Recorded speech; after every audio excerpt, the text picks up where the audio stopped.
What's up, guys? JB with Marketing 360 here with Chris Johns. Today, we're going to be talking about product SEO and how powerful and important that is. You know, you can spend a lot of money on paid advertising. It can get pretty expensive. And if you don't have a lot of margins, it can be kind of tough to have a good return. But if you have really good organic reach and visibility and you're getting that free traffic, and it's great traffic because people are searching, so they're specifically looking for those products, that's obviously a no-brainer, and that's huge. So Chris has a ton of experience when it comes to this, and so I'll have him on today to break down the top tips and PowerPoints on how you can basically take your store and increase your product SEO and organic reach and visibility. So that's the thinking. So Chris, good to have you.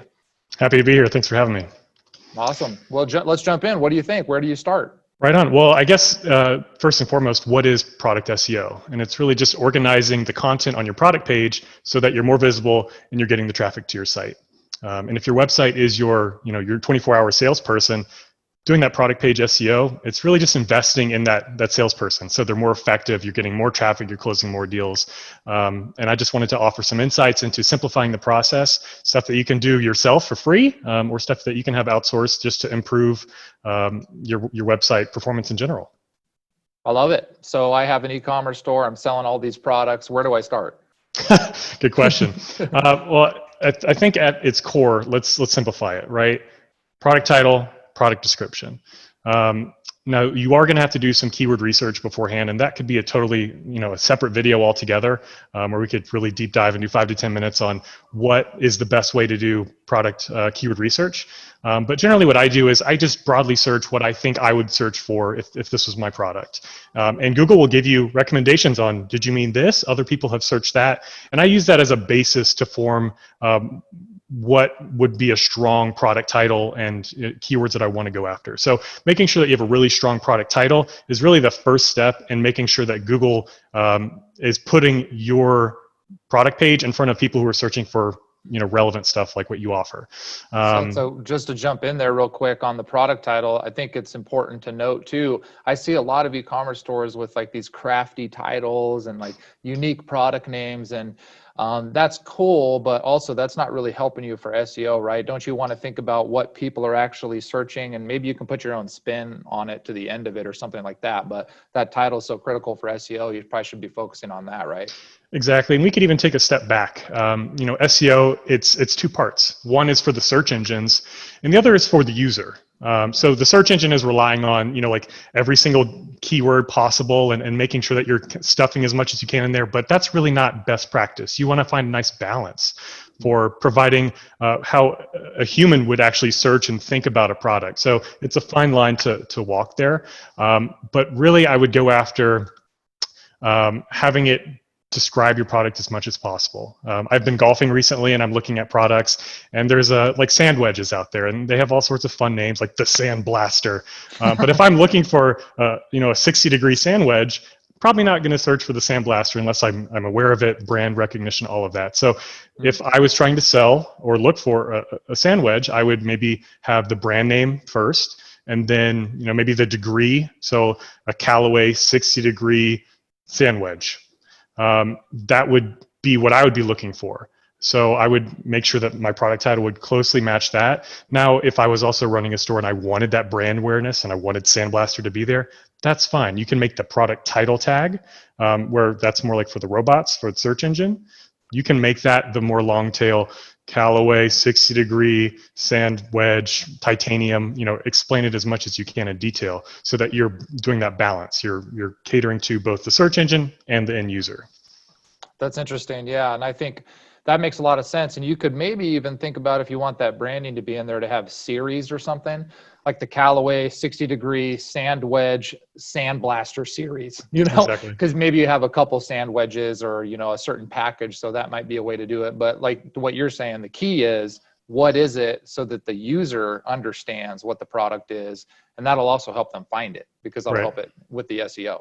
Cool. And be specific, like you mentioned. If it's literally, this is the 2020 special release, put that in the title. And you can also dive a little bit deeper into that with the product description. But you really want to be as detail-oriented and match up exactly what the product is with it's kind of common sense, but a lot of people miss the mark there. And that's really an easy way to capture the longer tail keyword, the people who, if they're searching that exact keyword phrase, maybe it's 6 or 7 keywords, they know what they're looking for, and they're probably closer to buying than just looking for a sandwich. Makes sense. Yeah, I love it. And power tip here, guys, too, like if you're not quite sure, do some research on other products that are similar to what you're selling. What are they calling it? Maybe just start typing into the Google search bar like 60-degree Titleist, and what is it? Autofill. Those are the commonly searched terms there, and you could take that autofill exact match, make that your product title. That'd be really helpful for SEO, and it aligns with what people are looking for, so it's good for the user too. Exactly. You don't have to reinvent the wheel. A lot of the competitors have already kind of done the heavy lifting for you. With that, I would say do your best to stand out from your competition. Don't just do the same thing everyone else is doing. Make a slight tweak. Maybe put one keyword in front of the other to change up how it's displayed among your competitors. You could find that Google's algorithm would respond favorably to that and place you higher. So would recommend doing that. Yeah, awesome. Cool. So title tags, what next? Well, the next really is descriptions. Let's keep it simple, right? Like what's it called and what's it about? So your description is really where you get to shine with your features, your benefits, and kind of your brand voice and story. So do your best to provide enough description on the features of your product, the benefits of using the product, and if you have some fun brand content or a story or just value behind what the product can do for the end user, put it in there. This is really your time to sell what your product is all about.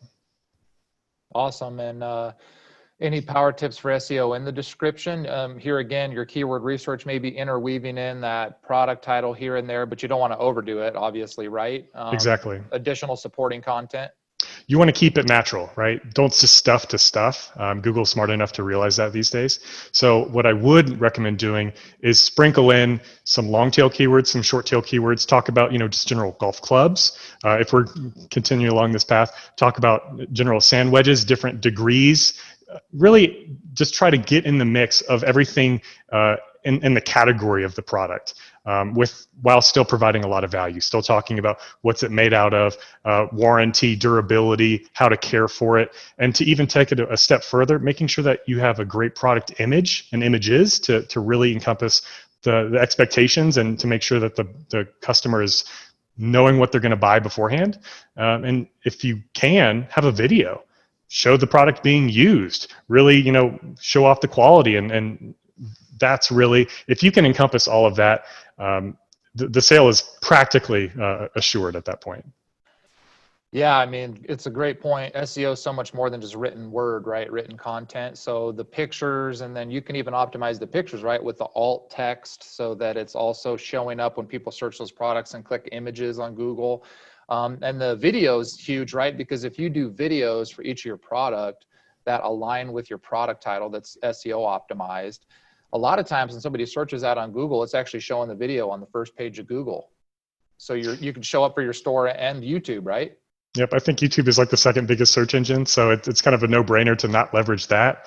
And like you mentioned, having that alt text, basically the metadata behind the scenes of saying, hey, Google, this is an image, and I know you can't read images, but I'm going to tell you what this image is, and that gives you an opportunity to have the same product title, maybe a little bit more in the alt text. And then when people are searching in Google Images, you have a strong possibility of showing up first in Google Imagery, and you could even earn a sale or a visit that way. Right. Yep. Awesome. What are other power tips with the product page? What else can you do? Social proof is huge. If you have a new product or if it's kind of expensive or you're just unsure, leaning on what other people have said about your product is huge. So that's twofold. Hopefully people are loving your product and they're writing positive stuff about it, and you can put that on your landing page, your product page. But if they're not, it's also an opportunity for you to realize, oh, well, my customer doesn't like this, this, and this about my product. Time to go back to the drawing board, improve, adapt, and release something fresh. That gives you an opportunity to get your old customers back, to show that your new customers that you care and you're willing to improve upon your stuff, and to maybe even earn a positive review when you previously had a negative review. So I encourage my clients to never take negative reviews to heart. Use that as feedback. They're giving you a service of saying, hey, great stuff, I purchased from you, but I didn't like this. that's your opportunity to improve. So that's one of the biggest takeaways, is making sure you have good social proof, and also you're taking care of your current customers and your future customers by improving what you have. Yeah, I'm glad you brought up reviews, because that actually really helps in a lot of different areas. Obviously, the trust factor. If you ever go to an e-commerce store and the product doesn't have any reviews, a lot of times, what do you think? And you're like, I don't know if I want to be the first one here. So you generally will go look somewhere else. So that's obviously a no-brainer. But from an SEO perspective, it's interesting because that's additional content on the page. And one thing Google likes, especially, is when it crawls a page, that it's fresh, like there's new content. And so if you're constantly getting more reviews, it keeps adding content to the page, and it's always like an update.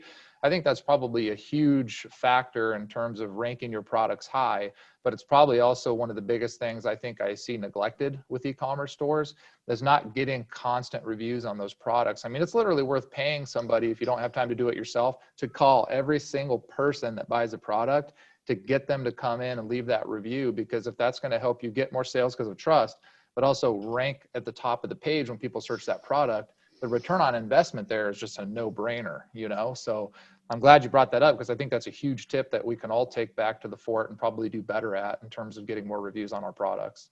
100%. And it's just like email, right? If you have an email list of past customers, that's a gold mine, and a lot of people don't really leverage that when they have a bunch of people who could be ambassadors, who could be interested in buying again, or whatever. Just leveraging the wealth of techniques and strategies around you, because they're all around you. Just making sure that you can leverage that for your benefit.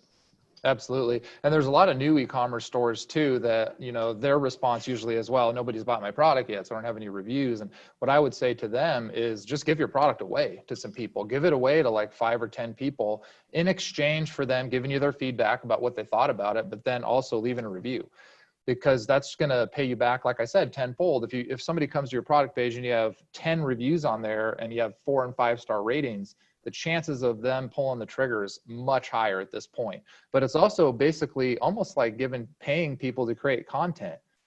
So 100%. It's worth giving them the product for free, because they're going to write content that's going to go on the page. It's going to help you rank organically. So I love that. And if you're lucky enough, maybe you can get an influencer to do that for you, so that it's even more of an impact. So while they're using it and reviewing it, maybe they can review it on their own platform and get in front of a similar demographic, so that you're acquiring more customers, more visibility, more engagement, and hopefully more positive reviews.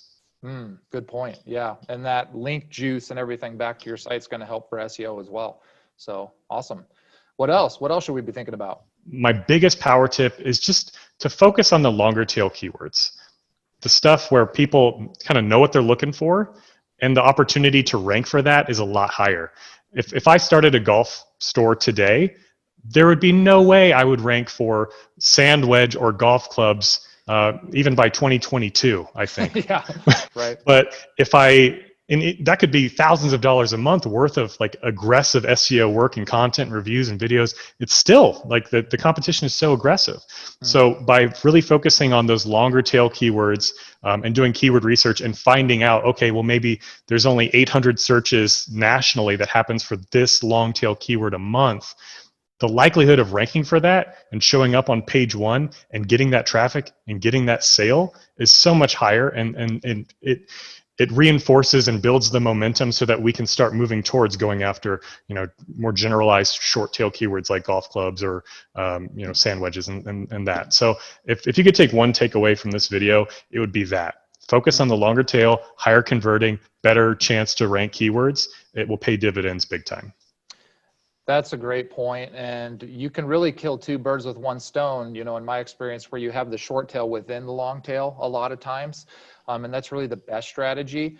But to your point, like, think about, you're never going to rank for driver, but you might be able to rank for driver that reduces a slice, for example. Best 2020 driver that reduces slice for left-handers. Boom. Like, if people are searching that and that's the name of your product and you rank high, that's like answering all of their problems right there. So, and then you have reviews and everything, they're probably going to convert. So that's an unbelievably good tip. And it might even give you ideas on how you can name your products that are still kind of unique, with those long tail keywords. So awesome work.